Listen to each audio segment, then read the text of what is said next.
Hello viewers, LG engineering চ্যানেলে সবাইকে স্বাগতম। আজ আমি তোমাদের সাথে একটা two way active crossover circuit diagram share করব। হাই আর লো ফ্রিকোয়েন্সির অ্যাক্টিভ ক্রসওভার সার্কিট ডায়াগ্রাম তোমাদের সাথে আমি শেয়ার করব। প্রফেশনাল একটা টু ওয়ে অ্যাক্টিভ ক্রসওভার, এটা আমি ফার্স্ট অর্ডার সার্কিট ডায়াগ্রাম তোমাদের সাথে আমি শেয়ার করব। তো ক্রসওভার তৈরি করার আগে আমাদেরকে আগে জানতে হবে ক্রসওভার জিনিসটা কী। তো প্রথমত হচ্ছে, দেখো, ক্রসওভার হচ্ছে আমাদের দু ভাগে ভাগ করা হয় বা ডিভাইড করা হয়। প্রথমত হচ্ছে অ্যাক্টিভ ক্রসওভার, দ্বিতীয়ত হচ্ছে প্যাসিভ ক্রসওভার। তো প্যাসিভ ক্রসওভার আমরা কোথায় ব্যবহার করি আর অ্যাক্টিভ ক্রসওভার আমরা কোথায় ব্যবহার করি, যারা প্রফেশনালভাবে অডিও সেকশনে কাজ করো তারা তো জানো, আর যারা কাজ শিখছো বা যারা জানো না তাদের জন্য আমি বলছি। দেখো, প্যাসিভ ক্রসওভার আর অ্যাক্টিভ ক্রসওভারের মধ্যে পার্থক্য হচ্ছে যে প্যাসিভ ক্রসওভারে আমাদের ফ্রিকোয়েন্সি ফিক্সড থাকে, কোনো আমরা কন্ট্রোল করতে পারি না বা অ্যাডজাস্টমেন্ট করতে পারি না। আর অ্যাক্টিভ ক্রসওভারে আমরা ফ্রিকোয়েন্সি অ্যাডজাস্টমেন্ট করতে পারি বা পরিবর্তন করতে পারি ফ্রিকোয়েন্সিকে, ঠিক আছে।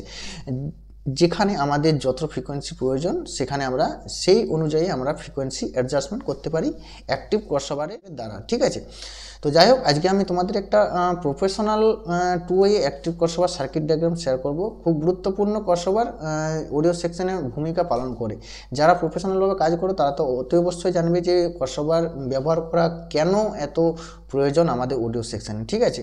তো ভিডিওর মধ্যে আমি সেটা একটু বিস্তারিতভাবে আলোচনা করব। তো ভিডিওতে যাওয়া যাক। আর আমার চ্যানেলে যারা যারা নতুন এসছো তারাকে বলো চ্যানেলটিকে সাবস্ক্রাইব করে দাও, যাতে এই ধরনের ভিডিও তোমাদের কাছে সর্বপ্রথম যে আগে পৌঁছায়।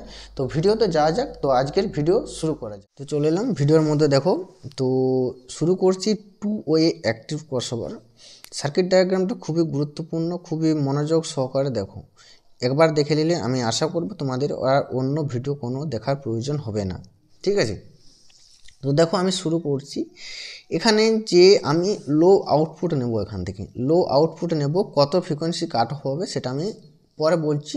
আমি লিখে বলে দেবো ক্যালকুলেশনস করে, আমি এটা পরে বলছি। আগে ইনপুটগুলো দেখেলি, আউটপুটগুলো দেখেলি, তারপর বলছি আমি কত ফ্রিকোয়েন্সি কাট অফ করছি এখানে, ঠিক আছে। তো এখানে দেখো যে অডিও সিগন্যাল এখানে আমি ইন করছি। এখানে প্রথমেই আমাদেরকে একটা 100K রেজিস্টার দিয়ে কাউন্ট করতে হবে। এটা করার কারণ হচ্ছে, এখানে ওই অপ অ্যাম্প যদি আমাদের কোনো কারণবশত খোলা থাকে, কোনো হাম্বিং বা নয়েজ আসবে না, সেটাকে কাট অফ করে আগে নামিয়ে দেবে। এখানে 100K রেজিস্টার দিয়ে আমি অডিও সিগন্যালটাকে ইন করাবো আগে গাউন করে। তারপরে দেখো, একটা 4.7 মাইক্রোফ্যারাড 50 ভোল্ট ক্যাপাসিটর দিয়ে আমি অডিও সিগন্যাল ইন করছি। দেন সিরিজে একটা 10K রেজিস্টার দিয়ে ইনভার্টিং পিনে আমি অডিও সিগন্যালটাকে ইন করালাম, ঠিক আছে। এখান থেকে যে আমি ফিডব্যাক দিচ্ছি, দেখো, এটা তোমরা 4558 আইসি ব্যবহার করবে বা TL0072 বা এনি 5532, তোমরা যে কোনো আইসিটা ব্যবহার করতে পারো, ঠিক আছে। তো 4558 যদি জেআরসি আইসি পাও তোমরা খুব ভালো হবে। তো 4558 আইসি খুব পপুলার আইসি, তোমরা জানো। যদি তোমরা অরিজিনাল আইসি পাও তবেই ব্যবহার করবে, ঠিক আছে। এখান থেকে দেখো ফিডব্যাক দিচ্ছি, 200K প্রিসেট তোমরা ব্যবহার করবে। এটা হচ্ছে ইনপুট গেন আমি কন্ট্রোল করব, যে অডিও সিগন্যাল হচ্ছে সেটা আমি ইনপুট গেন আমি কন্ট্রোল করব। এখান থেকে দেখো একটা প্যারালাল একটা 20 PF দিচ্ছি। এখানে বেশি পরিমাণে লাগানো চলবে না, আমার এখানে নেই, লাগাবো না। বাই দ্য ওয়ে, তোমরা এখানে না লাগাতে পারো, অসুবিধা নেই, কিন্তু বেশি পরিমাণে লাগাবে না, ঠিক আছে। 20 PF এর বা 33 PF 47 PF এর উপর কোনো দিনই যাবে না এখানে, ঠিক আছে। এখান থেকে মেন আমি আউটপুট নিচ্ছি। দেখো, এখানে আমি একটা ফিল্টার করছি। এখানে যে ফিল্টারটা আমি মেন ফিল্টারটা ক্যালকুলেশন করবো এখানটাতে, ঠিক আছে। এটা আমি ফার্স্ট অর্ডারে আমি ক্যালকুলেশন করেছি। ফার্স্ট অর্ডার আছে, সেকেন্ড অর্ডার আছে, থার্ড অর্ডার আছে, ফোর্থ অর্ডার আছে। অনেক রকম ফিল্টার, লো পাস ফিল্টার করা যায় বা হাই পাস ফিল্টার করা যায়। আমি এটা ফার্স্ট অর্ডারে করেছি। দেখো, নন ইনভার্টিং পিনে অডিও সিগন্যালটা ইন করেছি। এখানে দেখো যে আমাদের যে রেজিস্টরটা হয়েছে, এখানে তোমরা একটা ক্যাপাসিটর ব্যবহার করতে পারো, অসুবিধা নেই। করতে পারো, না করতে পারো, অসুবিধা কোনো নেই, করলে ভালো হয়। যাই হোক, বেটার হবে। এখানে যে আমি রেজিস্টরটা লাগিয়েছি 33K রেজিস্টর দেবে। এখানে 100 ওহম বেড়ে গেলে কিন্তু ফ্রিকোয়েন্সি অনেক পরিবর্তন হয়ে যাবে, সেই কারণে বলছি, পুরোটাই মেজার করা আছে। তো এখানে 33K রেজিস্টর দেবে। দেন এখান থেকে যে গ্রাউন্ড করেছে, এখান থেকে আমার অডিশনাল ইনপুট হচ্ছে, এখান থেকে আমি একটা পিএফ দিয়ে গাউন করছি, 103 পিএফ দিয়ে গাউন করে দিলাম, ঠিক আছে। তো এখান থেকে যে আমি ফিডব্যাক দেবো, দেখো 100K রেজিস্টার হয়ে একটা 10K রেজিস্টার হয়ে কাউন্ট করছি, 100K রেজিস্টার হয়ে ফিডব্যাক দিচ্ছি। এখান থেকে আমি মেন আউটপুট বেরোচ্ছে। এখান থেকে যে ফ্রিকোয়েন্সিটা আউটপুট হচ্ছে তোমার, আমি ফর্মুলাটা স্ক্রিনে লিখে দিচ্ছি দেখো। তো এই অনুযায়ী তোমাদের যে ফ্রিকোয়েন্সি আউটপুট হবে, দেখো এখানে যে আউটপুটটা আমি মেন আউটপুট নেবো, সেখানে বলছি কতটা ফ্রিকোয়েন্সি আমার কাট অফ হবে। এখান থেকে যে মেন অডিও আউটপুট হচ্ছে একটা 10K রেজিস্টার দেবে, 10K, এটা হচ্ছে আউটপুট গেন নিচ্ছে আমি। এখানে ইনপুট গেন কন্ট্রোল করবে, এখানে আউটপুট গেন কন্ট্রোল করবে তোমরা। 10K রেজিস্টার দিয়ে আমি এখানে ইনভার্টিং পিনে অডিও সিগন্যালটাকে ইন করালাম। এখান থেকে আমি যে ফিডব্যাক দিচ্ছি প্রিসেটের দ্বারা আমি ফিডব্যাক দিচ্ছি, ঠিক আছে। এখানটাতে তোমরা 100K তোমরা ব্যবহার করতে পারো প্রিসেট, তার প্যারালাল একটা 33 PF ব্যবহার করবে, ঠিক আছে। 33 PF ব্যবহার করবে। এখান থেকে মেন আমি যা আউটপুট নেবো, এখানে একটা 100 ওহম রেজিস্টার দেবে, যা ওয়েস্টেজ সাউন্ড আছে এখানে কাট অফ করবে।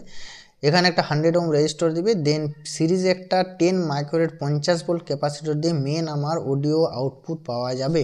তো এখানে যে ফ্রিকোয়েন্সিটা তোমরা যারা জানো ক্যালকুলেশন করে নাও, আর যারা জানো না তারা আমি ফর্মুলাটা স্ক্রিনে দিচ্ছি, তোমরা ক্যালকুলেশন করতে পারো, তো অসুবিধা নেই।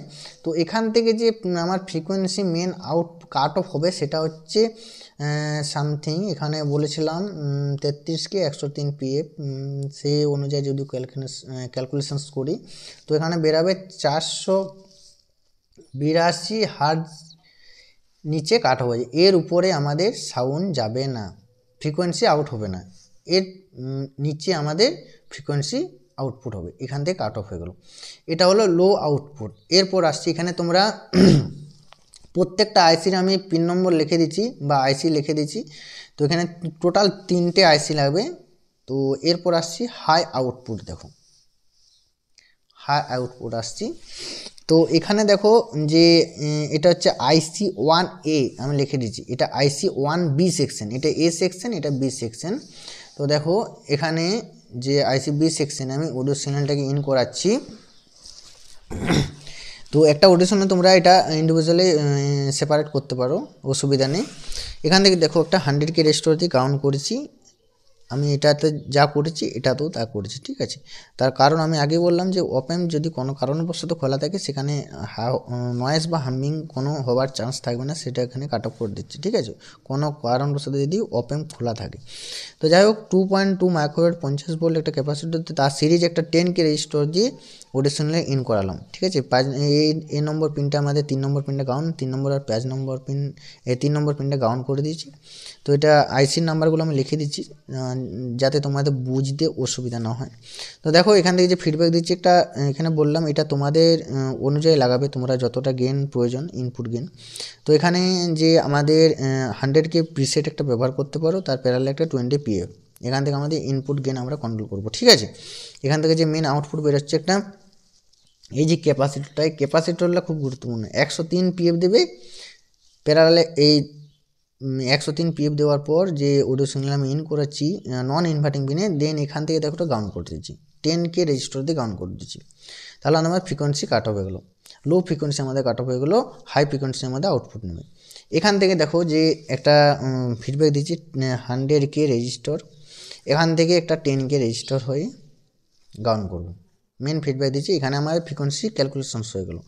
এখান থেকে যে আউটপুট আমি গেন কন্ট্রোল করবো, দেখো 10K রেজিস্টার দিয়েছি আমি একটা, 10K রেজিস্টার দিয়ে অডিও সিগন্যাল ইন করেছি। এখান থেকে যে ফিডব্যাক দিচ্ছি আমি 100K রেজিস্টার দিয়ে ফিডব্যাক দিচ্ছি। রেজিস্টার তোমরা প্রিসেট ব্যবহার করতে পারো যাতে তোমরা আউটপুট গেনটাকে কন্ট্রোল করতে পারো, অ্যাডজাস্টমেন্ট করতে পারো, ঠিক আছে। তার যে আইসি নম্বর 2B সেকশন, তো এখানে তোমরা গাউন করবে এই পিনটা।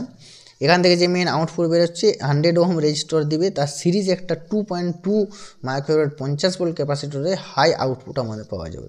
তো এখানে যে আমাদের ফ্রিকোয়েন্সিটা কাট অফ করছে, দেখো যে 1.59 কিলো হার্জের নিচে ফ্রিকোয়েন্সি আমাদের আউটপুট হবে না, এর উপরে আমাদের ফ্রিকোয়েন্সি আউটপুট হবে। তাহলে আমাদের যে ক্রসওভার আমরা ব্যবহার করি, খুবই গুরুত্বপূর্ণ অডিও সেকশনে ক্রসওভার আমরা ব্যবহার করতে হবে। যার কারণে আমরা যে কোনো স্পিকার বলো ইউনিট বলো খুব ভালোভাবে সুস্থভাবে আমরা ড্রাইভ করতে পারি। তার জন্য আমরা ক্রসওভার মেনলি আমরা ব্যবহার করে থাকি। তো এ হলো অ্যাক্টিভ ক্রসওভার। তোমরা প্যাসিভ ক্রসওভারও আমি নেক্সট ভিডিওতে নিয়ে আসবো। তোমরা যদি কমেন্ট বক্সে জানাও অতি অবশ্যই জানাবে প্যাসিভ ক্রসওভারে কী অ্যাডভান্টেজ আছে, কী ডিসঅ্যাডভান্টেজ আছে, আর অ্যাক্টিভ ক্রসওভারে কী অ্যাডভান্টেজ আছে আর কি ডিসঅ্যাডভান্টেজ আছে, সেসব বিষয় নিয়ে আমি একটা পুরো আলাদা ভিডিও বানাবো, তোমরা যদি কমেন্ট বক্সে জানাও। তো এ হলো মেন লো আউটপুট হাই আউটপুট। এই অনুযায়ী তোমরা যদি ক্যালকুলেশন ফ্রিকোয়েন্সি প্রয়োজন 482 নিচে ফ্রিকোয়েন্সি কাট অফ, এখানে 1.59 কিলো হার্জের উপরে ফ্রিকোয়েন্সি কাট অফ। তো তোমরা এই অনুযায়ী তোমরা মান বস করতে পারো, বা তোমাদের যদি অন্যান্য ফ্রিকোয়েন্সি প্রয়োজন, এর বাইরে ফ্রিকোয়েন্সি প্রয়োজন, তোমরা এখানে যে পিএফের মানগুলো কমা বাড়া করে তোমরা ফ্রিকোয়েন্সি মেজার করতে পারো, ঠিক আছে। তো আমি আগে দেখিয়ে দিচ্ছি ফর্মুলাটা, তোমরা ব্যবহার করতে পারো, ওখানে অসুবিধা নেই। তো দেখা হচ্ছে নেক্সট ভিডিওতে এলজি ইঞ্জিনিয়ারিং চ্যানেলের পক্ষ থেকে। সবাইকে ধন্যবাদ, সবাই সুস্থ থাকো, ভালো থাকো, দেখা হচ্ছে নেক্সট ভিডিওতে।